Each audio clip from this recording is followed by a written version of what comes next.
I'm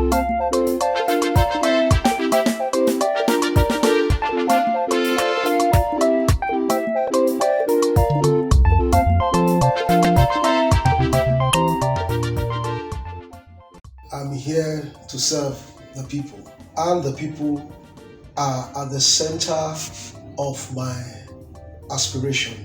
The representation they've had up to this present time for my opponents that has been there for the past 12 years is sad and regrettable, because the people have not been able to get even a quarter of their legislative dividend.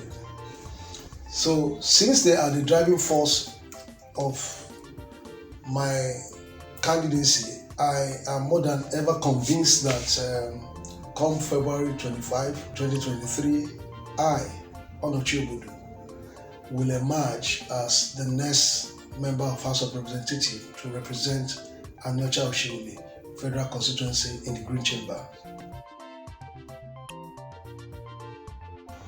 The major thing that I will bring to my people is quality representation. Quality representation that will harness dividends of democracy. Delta State is one of the states that contributes huge oil revenue to the Federation account, and there is no doubting the fact that Delta State will from time to time need federal intervention in terms of infrastructure development, quality education, and gainful employment. And so I will start from the 16 years old abandoned Ogwashuku multipurpose dam, that is meant to provide drinking water for the people in the 4 local governments of my constituency.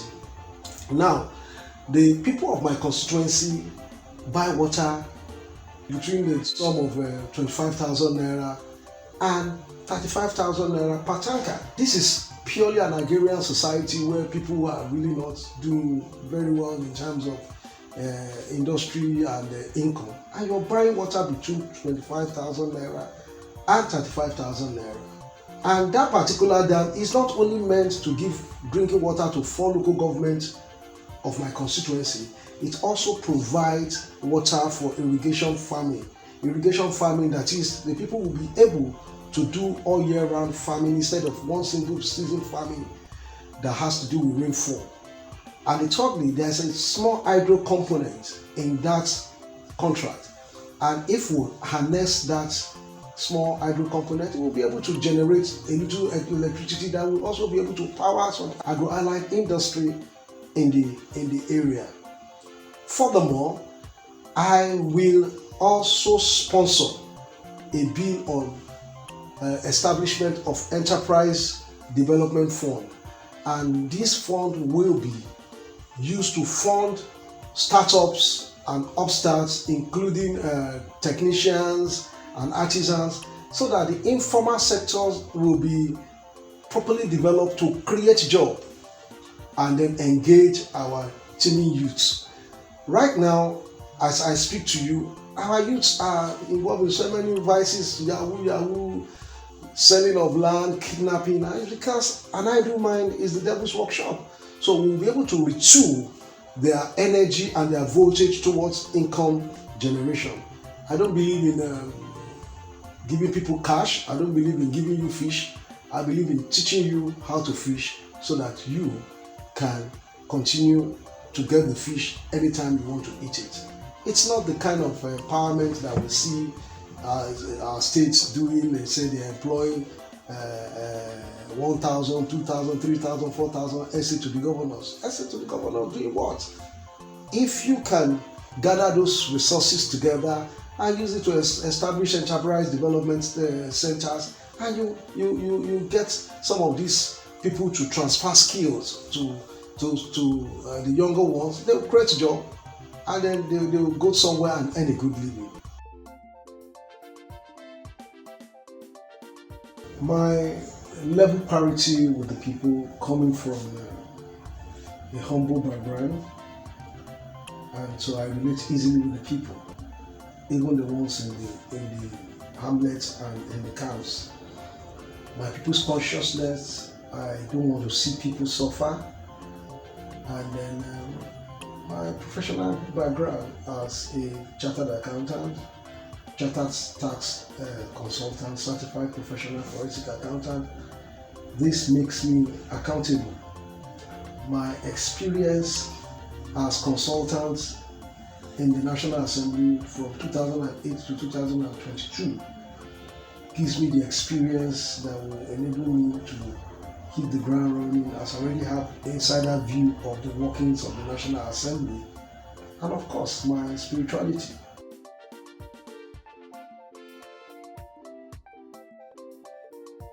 Just like every other contender in the race, I do not see my main opponent to be a threat in any way, simply because the people themselves have resolved to do away with the old order and embrace new deal and new possibility which I represent.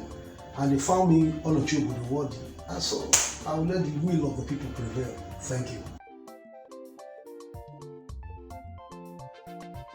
Definitely no, he has not done enough. The people have suddenly realized that they are giving him 12 years of their life in National Assembly, and he has not been able to meet 1/3 of their political need through legislative engagement. He should present his scorecard, let the people see. He should tell them how many bills he's been able to sponsor in 12 years. He should also be able to tell them how many zonal intervention projects he has brought to the constituency. And where is the allocation? What is the current status? Present your scorecard and let the people appraise you appropriately.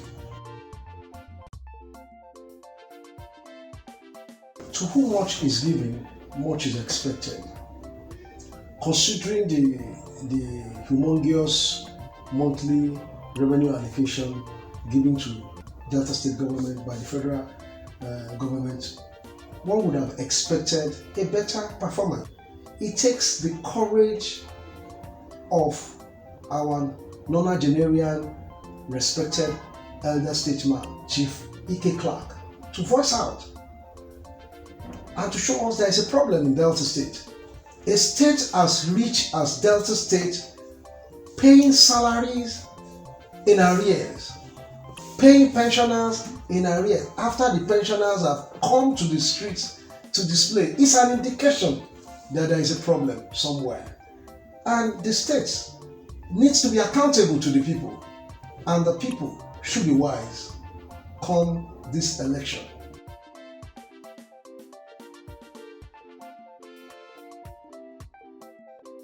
The question here is, what has been done to address and redress my concern?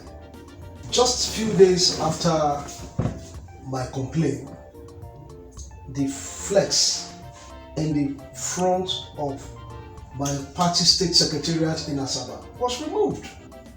Why is my opponent removing my posters and billboard if I'm not a threat? Why are they afraid of me? Why? I am not the threat. It's the people that are determined to make a change, and they are afraid of the beavers because this time around the people want different results, and they are more than ever determined to make a different choice. And so the will of the people will prevail come February 25, and I, Onochieobodo, by the special grace of the Almighty God, will emerge as their candidate and their voice in Abuja. The whole country is in a big financial mess. Economic activities have come to a total halt.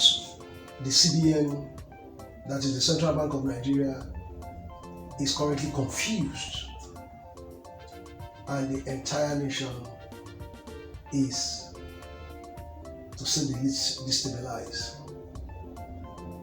We have serious cash flow problem. You can't even go to your bank and get cash, and when you even get there, you see a long queue, and this goes to show the lackadaisical attitude at which we plan and implement policies that affects the life of our people.